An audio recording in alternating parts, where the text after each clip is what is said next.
flowers. I'm joining the lives of 6 individuals who have been diagnosed with bipolar disorder. They're all from different, you can go to the second slide. They're all from different walks, different family structures, different treatment strategies, different ages. And the reason being is that I really want to not tell, not gather information from doctors and psychiatrists and psychologists, even though there is a psychologist in the film. But my goal is to really witness the life and struggle of someone who's diagnosed with bipolar disorder. And I say diagnosed with bipolar disorder, not 6 bipolar people. Because as one woman says in the film, she says, I kept saying, I'm bipolar. And her counselor said, you need to stop saying that. You have bipolar disorder.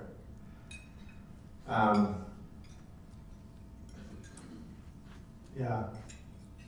So 6 people, I follow their counselors, their family members. Some are married. One gentleman's in prison because of something he did while he had a manic episode.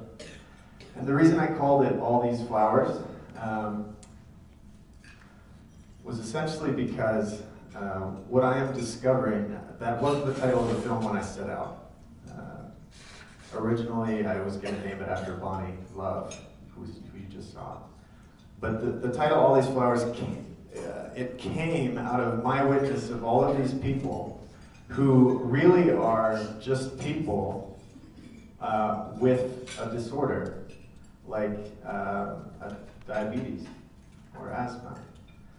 But for some reason, I know I have 3 people in my life who are diagnosed with bipolar disorder.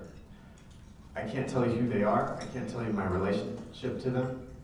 And the reason is because they can't be open about it, because immediately there's a stigma attached. And these are all functioning, working, normal people. And there's a real concern there that they can't share it, I can't share it, that we can't start opening up about it, because the truth is 1 in 4 people have some sort of mental health condition in their lifetime. And so the goal of the film is to really address that. When we talk about those with a mental health concern, mental health issue, we're just talking about human beings. And we all have this struggle. Some people's struggle has been named bipolar disorder, though I think that's going to change. I think it will eventually be some sort of spectrum. And now witnessing these people and talking to the counselors and psychologists. But does anybody have any questions for Kevin about his process? Why he decided to film? Why this topic? Why this issue? Well, why now? Because of these 3 people that I know. Because I do feel like we're on the cusp of something new with mental health. The National Institute of Mental Health is they're about to do a complete revamp on what they fund. They're moving away from disorders and moving towards domains. So the study of disorders is being pulled, which there's some controversy on why and how they're doing that. But there was a presidential address this past June saying we need to start talking about it. And I've not seen a film that I've been satisfied with that touches on this topic. Initially I had a friend come to me and say, it's already a topic that's near and dear to my heart, but I had a friend come to me and say, I've got an idea for you, my sister has bipolar disorder, you should follow her. And I said, I'll think about it. I didn't want to exploit anyone, so I was like, I don't know if I want to journey down this path. After some time and developing relationships with others, it became apparent that this was really the topic I was drawn to. Kevin, you said you initially shied away from the topic because you didn't want to exploit the individual. So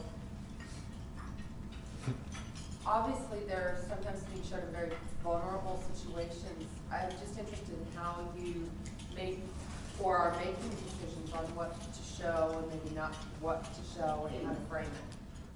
Yeah, it's, there are things that Bonnie revealed in this session, which I chose not to include. You did hear that she was locked in a room for 9 years. There's a lot more to that. She's got PTSD really as well. I am developing a close relationship with each of the people in the film. They trust me, and so I make judgments based upon what I think they would be open to, and also in this particular case, what I think people ought to know for the sake of the story, and what they really, it doesn't matter that they know for the sake of the story. Because, yeah, I think in Bonnie's case, she may not, she's just pouring herself out, but there's aspects when I say that's just for her. But it comes out of a relationship with each of them, really. Will they get to see the film before you show it? Totally, yeah. They're gonna see themselves before anybody else does.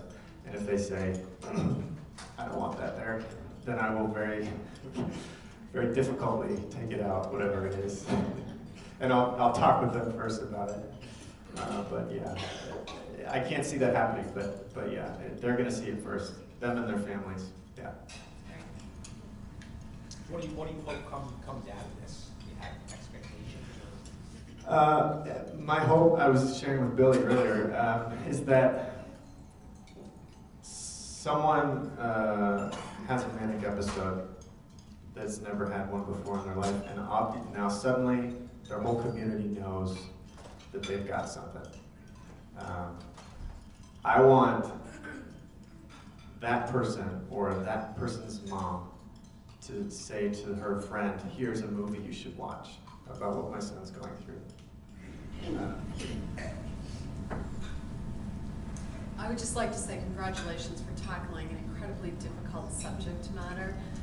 Mental illness is probably the single most stigma-carrying illness that there is, and even though it's an organic illness, I think there's still a broad sense from the general public that this is something people have control over and can do something different about, and right. To continue to give it a face and a name and context is so important in terms of stigma busting, so thank you for the work that you're doing. Yeah, thank you. I hope I did it justice. Yeah, for sure.